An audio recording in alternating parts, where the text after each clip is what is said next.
Un comentario al Evangelio de Juan, sección 7, Juan 1:4. En él estaba la vida, y la vida era la luz de los hombres. Dos declaraciones solemnes, profundas, únicas en su clase, cada una cargada de información fundamental para la vida del cristiano. Ambas apuntan al Verbo de Dios como la fuente, el origen de toda vida y la luz para poder ver lo que de Dios podemos ver, porque Él así lo dispuso en su soberanía y en su amor, y para poder caminar seguros en el mundo de tinieblas en que nos toca vivir por un tiempo. Ambas frases, en Él estaba la vida, y la vida era la luz de los hombres, encierran lecciones eternas para el diario vivir del cristiano en este mundo y en la eternidad. Dediquemos algo de tiempo a extraer por lo menos algunas de las maravillosas enseñanzas de estas dos célebres frases. La primera de ellas, en Él estaba la vida. ¿Qué hay en esta frase para el crecimiento del cristiano? En primer lugar, si la vida está en el Verbo de Dios, entonces debemos replantearnos el concepto de vida. ¿Por qué? Porque si la vida es algo que estaba en el Verbo de Dios, y luego veremos por qué aún cuando es una realidad que la vida está en presente en el Verbo, el texto aquí dice estaba en pasado. Ya lo veremos. Pero volviendo al punto, si la vida estaba en el Verbo de Dios, procede de Él, del Verbo, se origina en Él, entonces la vida es mucho más que un periodo de tiempo en el que como criaturas transitamos durante nuestra existencia en este mundo. Y es que en el caso del Verbo de Dios, no se trata solamente de que la vida está y sigue estando en Él, sino de que es la vida. El Verbo es la vida. Eso implica mucho más. Por boca del mismo Verbo tenemos que Él es la vida. Así, entre otros textos, Juan 11:25, les dijo Jesús, yo soy la resurrección y la vida. El que cree en mí, aunque esté muerto, vivirá. Y 14:6, Jesús les dijo, yo soy el camino y la verdad y la vida. Nadie viene al Padre sino por mí. Ahora bien, las implicaciones teológicas detrás del concepto bíblico de que el Verbo, nuestro Señor Jesucristo, es la vida, son invaluables, maravillosas, insondables. Miremos, aunque sea por encima, algunas de estas implicaciones y gocémonos en ellas, porque para eso fueron escritas. Implicación número 1. Aclaremos primero el concepto en sus fundamentos. Vamos a ver.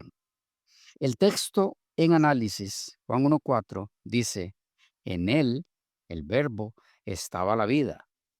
El propio verbo dice, yo soy la vida, lo que significa que en él estaba la vida implica obligatoriamente que él es el origen de la vida y que Cristo es el origen de la vida, es enseñanza fundamental del Nuevo Testamento. Así, por ejemplo, leemos en Hechos 3:15, y matasteis al autor de la vida. La alusión aquí es a las dos naturalezas de Cristo, la divina y la humana. La naturaleza humana fue la que los hombres, en este caso los dirigentes judíos de la época, mataron, porque su naturaleza divina no podía morir. Por eso se hizo humano, para poder morir en representación de él. Y como divino es el autor de la vida, porque cuando nos creó a los humanos, y antes de eso a los ángeles y a los habitantes de los mundos no caídos, no se había hecho humano, excepto en el plan de la salvación que existe desde la eternidad en los designios divinos. Volviendo al punto, como divino, Cristo es el autor de la vida. Por eso es que Juan dice, en él estaba la vida. Sí, estamos aquí ante una asombrosa paradoja. El autor de la vida, al que le quitan la vida, aquellos que él trajo a la vida. Pero la forma de entenderlo es que la vida que le quitaron fue la vida como humano, porque como divino él no murió, ni podrá morir nunca. Él es el autor de la vida en sí misma. O como lo dijera Simon J. Kissmaker, el hombre mortal, sin embargo, es incapaz de matar al autor de la vida. Edición 1996, 138 la página. Ahora bien, ¿de cuál vida es autor Cristo? ¿Solo de la física o también de la espiritual que puede concluir en eterna? De ambas. Stanley M. Horton lo expresó así: eran culpables de la muerte del autor de la vida. ¡Qué contraste! Y habían dado muerte a aquel que les había dado vida a ellos. La palabra griega traducida autor es argegón, una palabra que generalmente significa originador, fundador. En Hebreos 2:10 y 12:2 también está traducida como autor. Se refiere a la participación de Jesús en la creación. Juan 1:3 dice de Jesús, la palabra de vida. Todas las cosas por Él fueron hechas, y sin Él nada de lo que ha sido hecho fue hecho. En otras palabras, el Jesús preencarnado era la palabra viviente que pronunció los mundos y existieron, y por medio de Él, Dios inspiró la vida en el hombre que había formado. Génesis 2:7. Este Jesús, la fuente misma de la vida y por tanto de la santidad, era el que ellos habían matado. Pero Dios lo había levantado de entre los muertos. Pedro y Juan habían sido testigos. Leí de el libro de los Hechos, Editorial Vida 1983, páginas 45 y 46. F. Bruce agrega a esto que argegón, autor, como argegos, se emplea 4 veces para Cristo en el Nuevo Testamento y que en Hebreos 2:10 lo señala a Cristo como la fuente de vida o salvación, ya que vida o salvación se representan con una sola palabra aramea. Hechos de los Apóstoles, Nueva Creación, 1990, página 101. Que la vida de la que Cristo es el autor es tanto la material o física como la eterna. Lo explica también Giuseppe Ricciotti, quien dice: en oposición al anterior homicida, Jesús es llamado aquí en Hechos 3:15 autor, argegos de la vida, como en otro lugar autor de la salvación, Hebreos 2:10, y autor de la fe, Hebreos 12:2. ¿De qué vida se trata? La oposición al epíteto homicida invitaría a pensar en la vida física, interpretación que también tendría una adecuada base en los evangelios. Cristo, en efecto, había sanado la vida física del ciego de nacimiento el día del sábado, y luego se había justificado ante los judíos de esta violación del sábado, afirmando: mi Padre hasta ahora obra y yo obro. Afirmación que los judíos habían interpretado justamente en el sentido de que Jesús llamaba a Dios su propio Padre, haciéndose igual a Dios. Juan 5:17 y 18. Sigue diciendo Ricciotti, pero además de esta interpretación de autor de la vida física, las palabras de Pedro en Hechos 3:15 pueden también referirse a una vida espiritual. En tal sentido, Cristo había afirmado que había venido para que sus ovejas tengan vida y con abundancia. Juan 10:10. Precisando que yo les doy vida eterna. 10:28. Es muy probable que Pedro, en medida diferente, pero de manera concomitante, eso es, conjuntamente, aluda a ambas vidas. Los Hechos de los Apóstoles, Barcelona, 1957.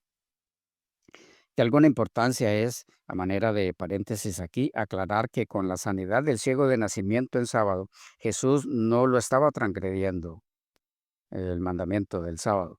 Pero eso es tema de otro estudio que en su momento veremos al analizar el episodio registrado en el capítulo 9. Sintetizando la primera implicación de la frase, en él estaba la vida. Tenemos entonces aquí otra vez al apóstol Juan insistiendo en el concepto de Cristo, el Verbo, como el autor de la vida o lo que es lo mismo, el creador. En él estaba la vida. De nuevo, entonces, en él había vida original, lo que obligatoriamente implica que su vida, como el autor de la vida, no deriva de ninguna otra. Su vida es propia, original, no derivada, no procede de nada ni de nadie. Él es la vida. Pero, un momento, ¿y qué del Padre?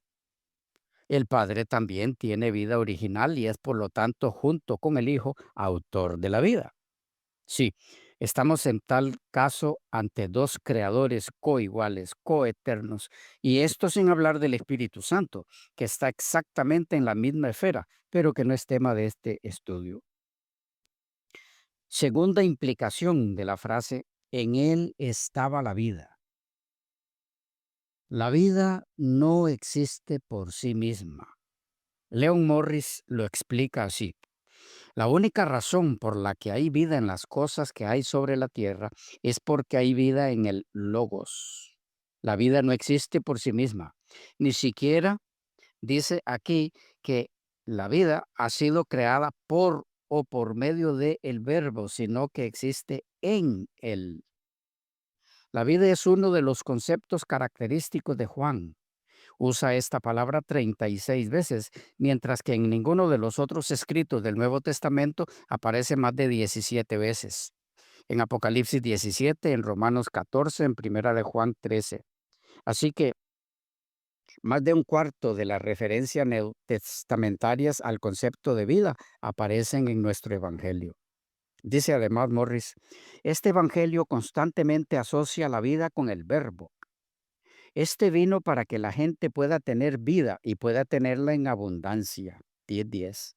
Murió para que la gente pueda tener vida eterna. 3:16. Dio su carne por la vida del mundo. 6:51. Solo aquellos que comen su carne y beben su sangre tienen vida. 6:53 y 54. Y, del mismo modo, solo aquellos que vienen a Él tienen vida. 5:40. Cuando Él da vida, la gente no perecerá jamás. 10:28. Dijo que tenía poder para dar vida y para volverla a tomar. 10:18. Y eso es exactamente lo que hizo consigo mismo. Como Señor de la vida, resucitó a Lázaro de entre los muertos. Capítulo 11. En dos ocasiones dijo que Él era la vida. 11:25, 14:16. Idea que ya se vislumbra en el prólogo. El Evangelio de Juan, volumen 1, 117 y 118. El objeto de esta declaración, entonces, en él estaba la vida, dice Alba Hovey, es el de afirmar que la vida, en el sentido más verdadero y profundo de la palabra, pertenece al Logos desde el principio. El Evangelio de Juan, página 88. De modo que vida aquí, según Hendrickson, se refiere básicamente a la plenitud de la esencia de Dios, a sus logros y a sus gloriosos atributos: santidad, verdad, conocimiento, sabiduría, veracidad, amor, omnipotencia, soberanía. Esta vida completa y bendita de Dios ha estado presente en el Verbo desde la eternidad y a través de toda la antigua dispensación. En él estaba la vida. El Evangelio según Juan, página 76. De modo, amados hermanos y amigos, que estamos aquí entonces ante una declaración que insiste, enfatiza la enseñanza bíblica de la deidad del Verbo en la forma más clara posible. Si la vida estaba en el verbo, entonces Él es el creador. Y si Él es el creador, pues es Dios. O como lo dijera Gary M. Burke, tras identificar al Logos con Dios, Juan sigue indicando ahora la relación de este Logos con el mundo. Como agente creativo de Dios, fue responsable de la creación del mundo. El lenguaje de Juan en este pasaje es cuidadoso y específico. El Logos no fue una criatura preeminente que pasó luego a crear a otras. De hecho, el Logos no fue creado. Sin él, nada de lo creado llegó a existir. Verso 3. Juan dejó esto completamente claro. Todo, del griego panta, llegó a existir por medio de él. Este es otro de los paralelismos con el pensamiento del Génesis. En Génesis 1 se nos introduce al Dios de Israel, creador del universo. Ahora sabemos más. La capacidad creativa de Dios está en el Logos. Por consiguiente, Juan no se limita meramente a subrayar que la identidad de Dios es la del Logos. Primera estrofa del prólogo, sino también que lo que Dios hace, lo hace el Logos. Por consiguiente, en el Evangelio, lo que Jesús hace es actividad divina. Cuando sana o habla, cuando imparte vida eterna, verso 4, es Dios en acción, como cuando Dios actuó en la fundación del mundo. Comentarios bíblicos con aplicación. Juan 52 y 53. Paul C. Young dice, Jesús es el creador, quien creó este vasto universo que se esparce, que esparce millones de años luz por todas partes. Sermones acerca del Evangelio de Juan, tomo 1, página 17. Sí, en los versículos tercero y cuarto, el verbo, dice Herman, es presentado como el Dios que se revela en la creación del mundo y el que sigue siendo la fuente de toda vida. El Evangelio de Juan, página 15. De alguna importancia es recalcar aquí que hay tres términos para vida en la lengua griega. Estos son zoe, el vocablo griego 22, empleado 135 veces en el Nuevo Testamento; suje, el vocablo 5990 de los números Strong, 102 veces en el Nuevo Testamento; y bios, el vocablo 979, empleado 9 veces. De las tres formas, la que emplea Juan en 1:3 en la frase "en él estaba la vida" es zoe. ¿Por qué? Porque de las tres, Zoe es la que es alusión directa a la vida real, la que en verdad cuenta, la relacionada con la eternidad, es decir, con la vida de Dios, que Él decide compartir con sus criaturas en términos de eternidad. La verdadera vida, la vida real, no la vida de una gallina o de un buey que solo existen para despertar, laborar en su área, volver a dormir y hasta morir. No, la vida, Zoe, proveniente del verbo, aun cuando implica, por supuesto, la vida de los seres inferiores al hombre, pues solo por su poder es que existen, es alusión a la vida programada, ideada por Dios para ser compartida por sus criaturas inteligentes por la eternidad a su lado, en dependencia continua y total de Él. La diferencia entre estos tipos de vida y la importancia de que el término que use Juan aquí sea Zoe y no suje ni bios, la han resaltado Pius Ramón Tragán y Marinela Perroni al hacer el contraste entre Zoe y suje, al decir Zoe, vida, Mateo 7, Marcos 4, Lucas 5, Juan 36, y Sao, Mateo 6, Marcos 3, Lucas 9 y Juan 17. En el cuarto evangelio no existe un término específico que se refiera a la vida física, dicen estos dos autores, y continúan diciendo, para referirse al individuo humano en su condición de ser vivo y consciente, el evangelista usa he psiche, y también para indicar el gesto sublime con el que Jesús da su vida como servicio a los demás, utiliza la expresión tethemi ten sichen, poner, dar la vida. Siguen diciendo ellos, el vocablo zoe, en cambio, no expresa nunca en todos los escritos juaninos la vida meramente física, la existencia terrena, sino que se refiere siempre, aunque no sea acompañado por el adjetivo aionios, eterna, a la vida definitiva más allá de la muerte. También la locución tener o poseer la vida debe entenderse por consiguiente en este mismo sentido.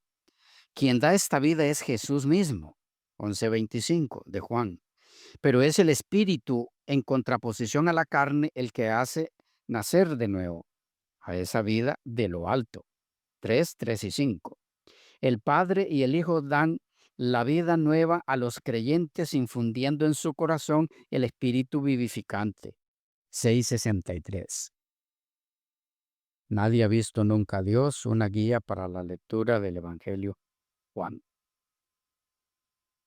Este aspecto del vocablo zoe encierra algunas lecciones prácticas de mucha importancia para el creyente en Cristo, en cuanto cuál es la vida por la que, sin descuido de la física, por supuesto, realmente debe preocuparse o darle la mayor importancia. Ansel Grum se refiere a esto así. La cuestión es cómo podemos vivir nosotros realmente. Muchos viven solo en la superficialidad. Para ellos, la vida consiste en trabajar y comer, como la gallina o el buey que mencionábamos. Sigue diciendo Brum, en los placeres y en el alterne, esto es la repetición. Pero para Juan, esto es muerte. La verdadera vida es solo posible en Dios y desde Dios. El sentido de la vida eterna, en términos de calidad de vida, es hoy tan fuerte como lo fue antaño. ¿Cómo podemos lograr la vida? ¿En qué consiste la verdadera vida, la que se ha ganado ese nombre? Juan nos muestra que solo podemos llegar a ser verdaderos seres humanos en y desde Dios. E identifica el logos con la vida. Dios es esencialmente quien otorga la vida. La experiencia de Dios es siempre experiencia de cierta vitalidad. Para Juan, la vida es como una corriente. La vida está vinculada a una fuente de la que brota y de la que mantiene su verdadera frescura. En definitiva, es de la fuente de Dios mismo desde donde fluye la vida, que hace fructificar tanto al mundo como a nosotros mismos. Jesús, puerta hacia la vida, el Evangelio de Juan, página 27. Todavía en la frase, en él estaba la vida, M. Boismar dice, al verbo se le llama vida porque es precisamente la fuente de la vida de todo aquello que vive en el seno de la creación. El prólogo de Juan, página 41. Palabras con las que concluimos esta sección y si Dios lo permite nos contactaremos en la próxima donde dedicaremos algo de tiempo al análisis, aunque breve, de la segunda frase del versículo 4 que dice, y la vida era la luz de los hombres. Hasta la próxima. Bendiciones del Señor.